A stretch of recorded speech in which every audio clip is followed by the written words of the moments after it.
बहुत समय पहले की बात है। एक बड़ा और घना जंगल था जिसमें हर प्रकार के जानवर सुख शांति से रहते थे। उस जंगल में एक सुंदर झील थी, बड़े बड़े पेड़ थे और साल भर मौसम सुहावना रहता था। लेकिन एक साल कुछ ऐसा हुआ जो पहले कभी नहीं हुआ था। भीषण गर्मी पड़ने लगी। सूरज की तपिश इतनी ज्यादा हो गई थी कि जंगल के पेड़ पौधे सूखने लगे। झील का पानी सूखकर आधा रह गया और जानवरों को पीने का पानी भी मुश्किल से मिल रहा था।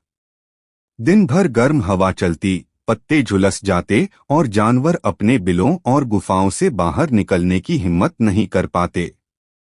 हाथी राजा गजराज, जो जंगल के सबसे समझदार और बुजुर्ग जानवर थे, बहुत चिंतित हो गए। उन्होंने सभी जानवरों की एक सभा बुलाई। सभी थकेहारे, प्यासे और परेशान जानवर धीरे धीरे सभा में पहुंचे।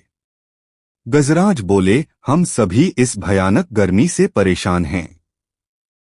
हमें कोई उपाय खोजना होगा ताकि हम इस संकट से बाहर निकल सकें। लोमड़ी चालाकी से बोली, हमें कोई ऐसी जगह ढूंढनी चाहिए जहां अभी भी पानी और छाया हो।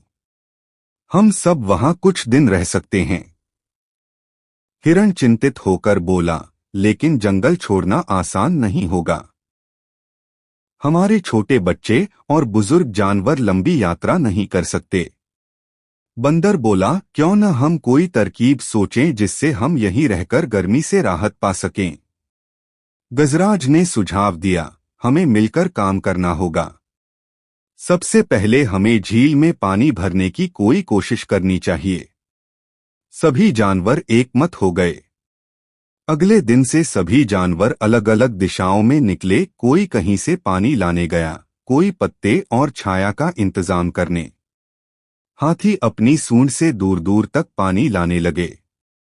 बंदर और तोते आसपास के गांवों और खेतों से मदद की खबरें लाए। कुछ दिन बाद एक चमत्कार हुआ। एक पुराने कुएं की खोज हुई जो झाड़ियों के बीच छिपा था। उस कुएं में अभी भी थोड़ा पानी था। जानवरों ने मिलकर वहां से पानी निकालना शुरू किया और उसे झील तक लाने के लिए नहर खोदनी शुरू की। काम कठिन था, लेकिन सभी मिलकर मेहनत करने लगे। चींटियां रास्ता साफ करने लगीं, बिल्लियां बाल्टियां खींचने में मदद करने लगीं, पक्षी दूर तक उड़कर बादल लाने की प्रार्थना करते। कुछ ही हफ्तों में झील में थोड़ा थोड़ा पानी इकट्ठा होने लगा। पौधों को पानी मिलने से हरियाली लौटने लगी। बादलों को देखकर मोर ने नृत्य करना शुरू कर दिया और एक दिन आखिरकार बारिश हुई।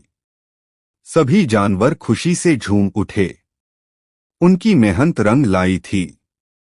अब झील फिर से भरने लगी, पेड़ हरे हो गए और हवा ठंडी हो गई।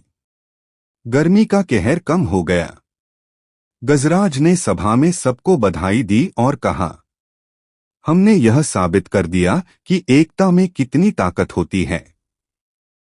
जब हम सब मिलकर काम करते हैं तो कोई भी संकट बड़ा नहीं होता। सभी जानवर तालियां बजाकर एक दूसरे को गले लगाने लगे। उस दिन से जंगल में हर साल एक मिलजुल कर सेवा दिवस मनाया जाने लगा, ताकि जानवरों को यह याद रहे कि संकट चाहे जितना भी बड़ा हो, साथ रहकर उसका सामना किया जा सकता है।